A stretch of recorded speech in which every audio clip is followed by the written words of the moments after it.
ನಮಸ್ಕಾರ ಎಲ್ರಿಗೂ. Welcome back to my YouTube channel. ಈ ಕಲಿಯುಗದಲ್ಲಿ ಮನುಷ್ಯನ ಜೀವನದಲ್ಲಿ ಅನೇಕ ಸಂಕಷ್ಟಗಳು, ಕಷ್ಟಗಳು, ಪರೀಕ್ಷೆಗಳು ಎದುರಾಗ್ತವೆ.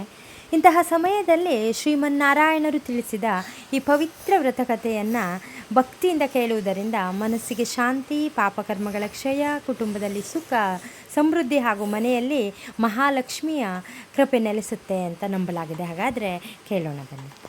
ಅವರು ಸುಖ, ಸಂಪತ್ತು, ಐಶ್ವರ್ಯ ಎಲ್ಲವನ್ನು ಕೂಡ ಪಡೆದುಕೊಳ್ತಾ ಇದ್ದಾರೆ. ದಿನೇ ದಿನೇ ಅವರ ಕಷ್ಟಗಳೆಲ್ಲ ದೂರವಾಗಿ ಅವರಿಗೆ ಇಷ್ಟಾರ್ಥ ಪ್ರಾಪ್ತಿಯಾಗಿ ಐಶ್ವರ್ಯ, ಸಂಪತ್ತು ಹಾಗೂ ಮನೆಯಲ್ಲಿ ಎಲ್ಲ ದಾರಿದ್ರ್ಯಗಳು ದೂರವಾಗಿ ಅವರಿಗೆ ಸುಖ, ಸಂಪತ್ತು, ಐಶ್ವರ್ಯ ಎಲ್ಲವೂ ಕೂಡ ಪ್ರಾಪ್ತಿಯಾಗಿ ದಿನೇ ದಿನೇ ಅವರ ಜೀವನವು ಸುಖಮಯವಾಗಿ ಸಾಗ್ತಾ ಇರ್ತದೆ. ಹೀಗೆ ನಾರದ ಮಹರ್ಷಿಗಳು ಇಡೀ ಭೂಲೋಕದಲ್ಲಿ ಎಲ್ಲ ಕಡೆ ಸಂಚಾರ ಮಾಡಿ ಸತ್ಯನಾರಾಯಣ ಸ್ವಾಮಿ ವ್ರತವನ್ನು ಮಾಡುವಂತೆ ಎಲ್ಲರಿಗೂ ಕೂಡ ಉಪದೇಶವನ್ನು ಕೂಡ ಮಾಡ್ತಾರೆ.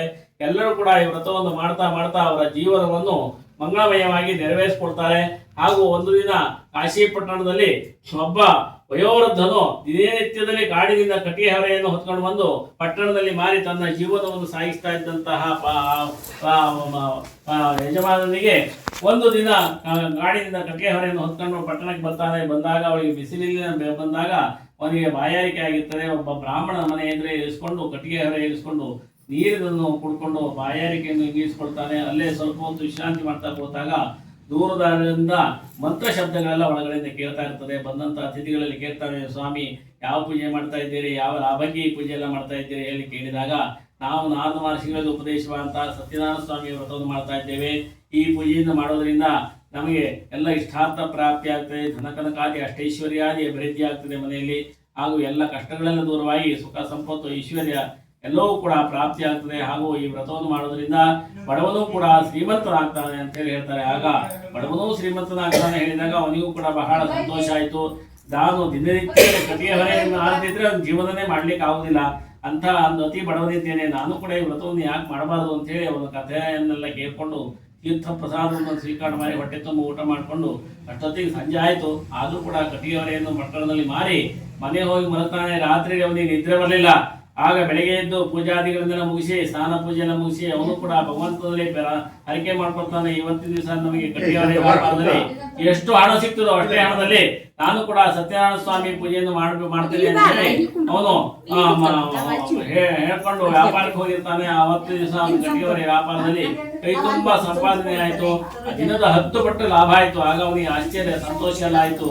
ಅದೇ ದಿನ ಸಾಯಂಕಾಲದಲ್ಲಿ ಗೋಧೂಳಿ ಮುಹೂರ್ತದಲ್ಲಿ ಪ್ರದೋಷ ಕಾಲದಲ್ಲಿ ಅವನು ಕೆಲವೇ ಬಂಧು ಬಾಂಧವರಿಗೆ ಲಗ್ನ ಸತ್ಯನಾರಾಯಣ ಸ್ವಾಮಿಯ ವ್ರತವನ್ನು ಪೂಜೆಯನ್ನೆಲ್ಲ ಮಾಡ್ತಾನೆ. ಶ್ರದ್ಧೆಯಿಂದ ಭಕ್ತಿಯಿಂದ ಮಾಡಿದಂತಹ ಪೂಜಾರಿಗಳಿಂದ ಭಗವಂತನು ಒಲಿತಾನೆ. ಅವನಿಗೆ ಸಕಲ ಐಶ್ವರ್ಯ, ಸಂಪತ್ತು ಎಲ್ಲವೂ ಕೂಡ ಪ್ರಾಪ್ತಿ ಆಗ್ತದೆ. ದಿನೇ ದಿನೇ ಧನಕನಕಾದಿ ಅಷ್ಟೈಶ್ವರ್ಯಾದಿಗಳನ್ನು ಪಡ್ಕೊಂಡು ಅವನ ವ್ಯಾಪಾರದಲ್ಲೂ ಕೂಡ ದೊಡ್ಡ ಪ್ರಮಾಣದಲ್ಲಿ ವ್ಯಾಪಾರ ವಹಿವಾಟು ನಡೀಲಿಕ್ಕೆ ಪ್ರಾರಂಭವಾಗ್ತದೆ. ಅತಿ ಶ್ರೀಮಂತನು ಕೂಡ ಆಗ್ತಾನೆ. ಹಾಗೂ ಮಕ್ಕಳನ್ನೆಲ್ಲ ಪಡ್ಕೊಂಡು ಅವನು ಸುಖದಿಂದ ಭಗವಂತನ ಸುಖದಿಂದ ಇದ್ದು ಕೊನೆಯಲ್ಲಿ ಮೋಕ್ಷವನ್ನು ಕೂಡ ಹೊಂದಿದ ಕಟ್ಟಿಗೆ ಹೊರೆ ಮಾರುವುದು ಹೇಳಿ ಸತ್ಯನಾರಾಯಣ ಸ್ವಾಮಿ 2ನೇ ಅಧ್ಯಾಯದಲ್ಲಿ ತಿಳಿಸ್ತಾರೆ. ಸತ್ಯನಾರಾಯಣ ಅರ್ಪಣವಸ್ತು ಸತ್ಯಾಸಂತ ಯಜಮಾನಸ್ಯ ಕಾಮಃ.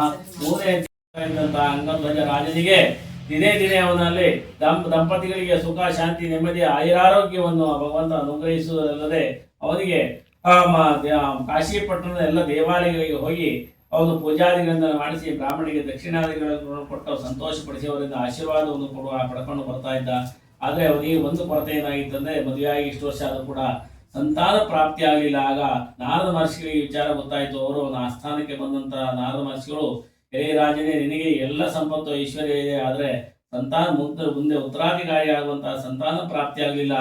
ಆದ್ರಿಂದ ಸಂತಾನಕ್ಕೋಸ್ಕರವಾಗಿ ನೀನು ಒಂದು ಉಪಾಯವನ್ನು ಮಾಡು, ಸತ್ಯನಾರಾಯಣ ಸ್ವಾಮಿಯ ವ್ರತವನ್ನು ಮಾಡು, ಅದರಿಂದ ನಿನಗೆ ಸಂತಾನ ಪ್ರಾಪ್ತವಾಗ್ತದೆ ಹೇಳಿದಾಗ ಅವನು ಕೂಡ ಮಹರ್ಷಿಗಳ ಮಾತಿಗೆ ಹೋಗೊಟ್ಟು ಸತ್ಯನಾರಾಯಣ ಸ್ವಾಮಿ ವ್ರತವನ್ನೆಲ್ಲ ಮಾಡ್ತಾನೆ. ಮಾಡಿ ಕೆಲವೇ ವರ್ಷಗಳಲ್ಲಿ ಅವನಿಗೆ ಗಂಡು ಹೆಣ್ಣು ಉತ್ತಮವಾದಂತಹ ಸಂತಾನಗಳೆಲ್ಲ ಪ್ರಾಪ್ತ ಆಯಿತು.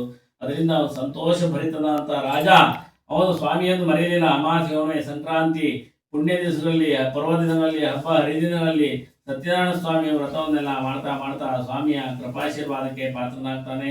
ಒಂದು ದಿನ ಕಾಶಿ ಪಟ್ಟಣದ ಭದ್ರಶಿಲಾ ನದಿ ತೀರದಲ್ಲಿ ಒಂದು ಆಲದ ಮರದ ಅಡಿಯಲ್ಲಿ ಸತ್ಯನಾರಾಯಣ ಸ್ವಾಮಿ ವ್ರತವನ್ನು ಮಾಡ್ತಾ ಇರ್ತಾನೆ. ಆಗ ಒಬ್ಬ ಬಂಗಾರದ ವ್ಯಾಪಾರಿ ನದಿಯಲ್ಲಿ ಪ್ರಯಾಣ ಮಾಡ್ತಾ ಬೇರೆ ರಾಜ್ಯಕ್ಕೆ ವ್ಯಾಪಾರಕ್ಕೆ ಹೋಗ್ತಾ ಇದ್ದವನು ಆ ಪೂಜೆ ಯಾವುದು ನಡೀತಾ ಇದೆ, ಯಾವ್ದು ನೋಡ್ಬೇಕು ಹೇಳಿ ದೋಣಿಯನ್ನು ಅಲ್ಲೇ ನಿಲ್ಲಿಸ್ಬಿಟ್ಟು ಬಂದು ಆ ರಾಜನ ಹತ್ರ ಬಂದು ಸ್ವಾಮಿಗೆ ನಮಸ್ಕಾರ ಮಾಡಿ ಆ ರಾಜನಲ್ಲಿ ಪ್ರಶ್ನೆ ಮಾಡ್ತಾನೆ, ಸ್ವಾಮಿ ಯಾವ ಪೂಜೆ ಮಾಡ್ತಾ ಇದ್ದೀರಿ, ಯಾವ ಲಾಭಕ್ಕೆ ಪೂಜೆ ಎಲ್ಲ ಮಾಡ್ತಾ ಇದ್ದೀರಿ ಅಂತ ಹೇಳಿ ಹೇಳಿದಾಗ, ನಾವು ನಾರದ ಮಹರ್ಷಿಗಳ ಉಪದೇಶವಾದ ಸತ್ಯನಾರಾಯಣ ಸ್ವಾಮಿ ವ್ರತವನ್ನು ಮಾಡ್ತಾ ಇದ್ದೀನಿ.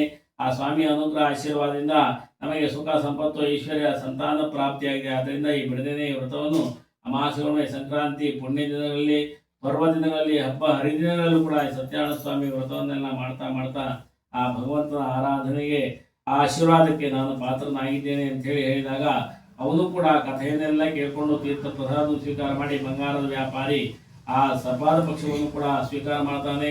ಅದನ್ನೆಲ್ಲ ಸ್ವೀಕಾರ ಮಾಡಿಕೊಂಡು ವ್ಯಾಪಾರಕ್ಕೆ ಹೋಗೋದನ್ನು ಬಿಟ್ಟು ಮನೆಗೆ ಹೋಗ್ತಾನೆ. ಮನೆಗೆ ಹೋಗಿ ಅವನ ಹೆಂಡತಿಯಲ್ಲಿ ಪ್ರಸಾದವನ್ನು ಹಂಚಿಕೊಂಡು ತಿಂದು ಆ ಎಲ್ಲ ಸತ್ಯನಾರಾಯಣ ಸ್ವಾಮಿಯ ಕಥೆಯ ಸವಿಸ್ತಾರವಾದಂತಹ ಜೀವಾಂಶವನ್ನು ಕೂಡ ಅವಳಿಗೂ ಕೂಡ ತಿಳಿಸ್ತಾನೆ. ಆಗ ಅವಳಿಗೂ ಕೂಡ ಆಶ್ಚರ್ಯ ಸಂತೋಷ ಎಲ್ಲ ಆಯಿತು. ನಮಗೂ ಕೂಡ ಅನೇಕ ವರ್ಷ ಆಯಿತು ಮದುವೆಯಾಗಿ, ಸಂತಾನವೇ ಇಲ್ಲ, ಆದ್ದರಿಂದ ನಾವು ಕೂಡ ಈ ವ್ರತವನ್ನು ಮಾಡ್ಬೋದೇನೋ ಅಂತ ಹೇಳಿ ಇಬ್ರು ಕೂಡ ಮಾತಾಡ್ಕೊಳ್ತಾರೆ. ಆಗ ಮರುದಿವಸ ಬೆಳಗ್ಗೆ ಗಂಡ ಹೆಂಡತಿ ಇಬ್ರು ಕೂಡ ಆ ಸ್ನಾನ ಪೂಜಾದಿಗಳನ್ನೆಲ್ಲ ಮುಗಿಸಿ ಆ ಭಗವಂತನಲ್ಲಿ ಹರಕೆ ಮಾಡ್ಕೊಳ್ತಾರೆ. ನಮಗೆ ಸಂತಾನ ಪ್ರಾಪ್ತಿ ಆದರೆ ಸತ್ಯನಾರಾಯಣ ಸ್ವಾಮಿ ವ್ರತವನ್ನು ಮಾಡ್ಕೊಡ್ತೇನೆ ಹೇಳಿ ಹರಕೆ ಮಾಡ್ಕೊಳ್ತಾರೆ. ಆ ಭಗವಂತನ ಅನುಗ್ರಹ ಆಶೀರ್ವಾದದಿಂದ ಅವರಿಗೂ ಕೂಡ ಕೆಲವೇ ತಿಂಗಳಲ್ಲಿ ಅವಳು ಗರ್ಭಿಣಿಯಾಗಿ 9 ತಿಂಗಳು ಕಳೆದು 10ನೇ ತಿಂಗಳಲ್ಲಿ ಒಂದು ಹೆಣ್ಣು ಮಗು ಈ ಜನ್ಮವನ್ನು ಕೂಡ ಕೊಡ್ತಾಳೆ. 11ನೇ ದಿವಸದಲ್ಲಿ ತೊಟ್ಲಿ ಹಾಕುವ ಎಲ್ಲ ಸಂಸ್ಕಾರಗಳನ್ನೆಲ್ಲ ಮಾಡಿ ಅವಳಿಗೆ ನಾಮಕರಣ ಅಂದ್ರೆ ಹೆಸರಿಡ್ತಾರೆ. ಏನಂದ್ರೆ ಕಲಾವತಿ ಅಂತಕ್ಕಂಥ ಹೆಸರನ್ನು ಕೂಡ ಇಡ್ತಾಳೆ. ತಾಯಿಯಾದಂತಹ ಲೀಲಾವತಿಯು ಮಗಳನ್ನು ಬಹಳ ಪ್ರೀತಿಯಿಂದ ಬುದ್ಧಿಯಿಂದ ಬೆಳೆಸಿ ದೊಡ್ಡವಳನ್ನಾಗಿ ಕೂಡ ಮಾಡ್ತಾಳೆ. ಹುಣ್ಣಿಮೆ ಚಂದ್ರನಂತೆ ಬೇಗ ಬೆಳೆದು ದೊಡ್ಡವಳಾಗಿ ಆ ಮಗಳು ಕೂಡ ಪ್ರಾಯ ಪ್ರಬುದ್ಧಿ ಆಗ್ತದೆ. 16 ವರ್ಷ ತುಂಬೋಯ್ತು, ಮದುವೆ ವಯಸ್ಸಿಗೆ ಕೂಡ ಬಂದ್ಬಿಟ್ಲು.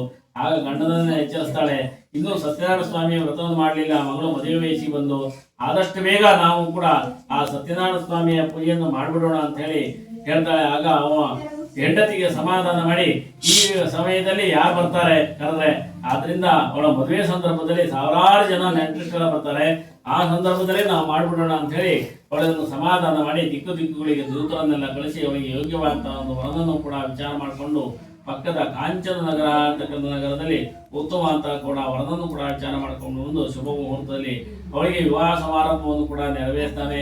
ಆ ಮದುವೆ ಸಂದರ್ಭದಲ್ಲಿ ಸಾವಿರಾರು ಜನ ನೆಂಟರಿಷ್ಟೆಲ್ಲ ಬಂದ ಗಡಬಡಿಯಲ್ಲಿ ಇವನಿಗೆ ಸತ್ಯನಾರಾಯಣ ಸ್ವಾಮಿಯ ಪೂಜೆಯನ್ನು ಮಾಡಲಿಕ್ಕೆ ಮರ್ತೋಯ್ತು. ಕೆಲವು ದಿನಗಳ ನಂತರದಲ್ಲಿ ಅಳಿಯನನ್ನು ಕೂಡ ಕಟ್ಕೊಂಡು ಅವನು ಪಕ್ಕದ ರಾಜ್ಯಕ್ಕೆ ಬಂಗಾರದ ವ್ಯಾಪಾರಕ್ಕೆ ಹೋಗ್ಬಿಡ್ತಾನೆ. ಆಗ ಸತ್ಯನಾರಾಯಣ ಸ್ವಾಮಿಗೆ ಸಿಟ್ಟು ಬಂದೋಯ್ತು. ಇಷ್ಟು ವರ್ಷ ಆದ್ರೂ ಕೂಡ ಮದುವೆ ಮಕ್ಕಳಾದ್ರೂ ಮಾಡ್ತೀನಿ ಹೇಳ್ಕೊಂಡ, ಆಗ್ಲೂ ಮಾಡ್ಲಿಲ್ಲ. ಮದುವೆ ಸಂದರ್ಭದಲ್ಲಿ ಮಾಡ್ತೀನಿ, ಈಗಲೂ ಮಾಡ್ಲಿಲ್ಲ. ಆದ್ರಿಂದ ಇವನಿಗೆ ಸರಿಯಾದಂತ ಪಾಠವನ್ನು ಕಲಿಸ್ಬೇಕು ಅಂತ ಹೇಳಿ ಅವನಿಗೆ ಶಾಪ ಹಾಕ್ತಾನೆ. ಶಾಪದ ಪರಿಣಾಮವಾಗಿ ಇವರು ಪಕ್ಕದ ಚಂದ್ರಕೇತು ರಾಜನ ಆಸ್ಥಾನದಲ್ಲಿ ಬಂಗಾರ ವಜ್ರ ವೈಡೂರ್ಯ ವ್ಯಾಪಾರವನ್ನು ಮಾಡ್ಲಿಕ್ಕೆ ಹಿಡಿದು ಅಂತ ಹೇಳಿ ಅವರು ಊರಿಗೆ ಬರಬೇಕು ಅಂತ ಹೇಳಿ ಅವರು ವಿಚಾರ ಮಾಡಿಕೊಂಡು ಹೊರಡಲಿಕ್ಕೆ ಪ್ರಾರಂಭ ಮಾಡ್ತಾ ಇರ್ತಾರೆ. ಅದೇ ಸಂದರ್ಭದಲ್ಲಿ ಅದೇ ದಿನ ರಾತ್ರಿ ಆ ರಾಜನ ಆಸ್ಥಾನದಲ್ಲಿ ವಜ್ರ ವೈಡೂರ್ಯ ಬಂಗಾರ ಎಲ್ಲ ಕಳ್ಳರಿಂದ ಕಳವಾಗೋಯ್ತು.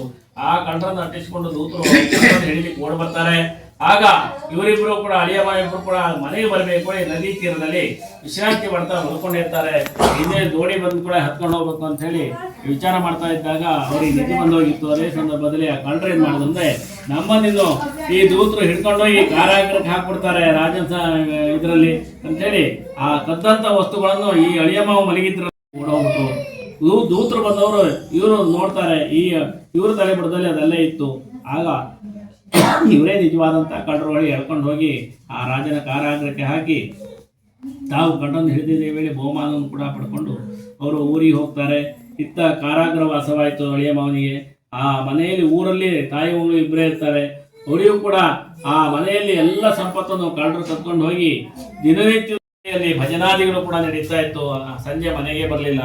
ಅದನ್ನೆಲ್ಲ ನೋಡ್ಕೊಂಡು ಮರುದಿವ್ಸ ಬೆಳಿಗ್ಗೆ ಮನೆಗೆ ಬರ್ತಾಳೆ. ಆಗ ತಾಯಿಯಾದಂಥ ಲೀಲಾವತಿ ರಾತ್ರಿ ಇಡೀ ಮಗಳು ಮನೆಗೆ ಬರಲಿಲ್ಲ ಅಂತ ಹೇಳಿ ಚಿಂತಾಕ್ರಾಂತಳಾಗಿ ನಿದ್ರೆ ಮಾಡ್ದೇನೆ ಜಾಗರಣೆ ಮಾಡ್ಕೊಂಡು ಹಾಗೆ ಕುಳಿತುಕೊಂಡಿದ್ದು. ಬೆಳಗಾವ ಸಮಯದಲ್ಲಿ ಮಗಳು ಮನೆಗೆ ಬಂದು ಅವಳ ಕೈಯಲ್ಲಿ ತೀರ್ಥ ಪ್ರಸಾದವನ್ನು ಕೊಟ್ಟಾಗ ಅವಳಿಗೆ ಆಶ್ಚರ್ಯವು ಸಂತೋಷವಾಯಿತು.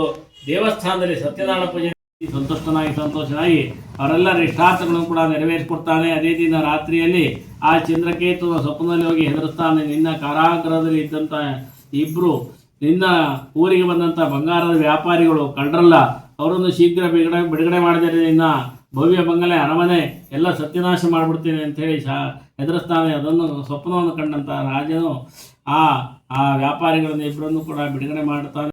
ಸಂಪತ್ತನ್ನು ಕಸ್ಕೊಂಡಿದ್ನೋ ಅದು 10 ಪಟ್ಟು ಸಂಪತ್ತನ್ನು ವಾಪಸ್ ಕೊಟ್ಟು ಊರಿಗೆ ಕಳಿಸ್ಕೊಡ್ತಾನೆ ಹೇಳೋಲ್ಲರಿಗೆ ಆ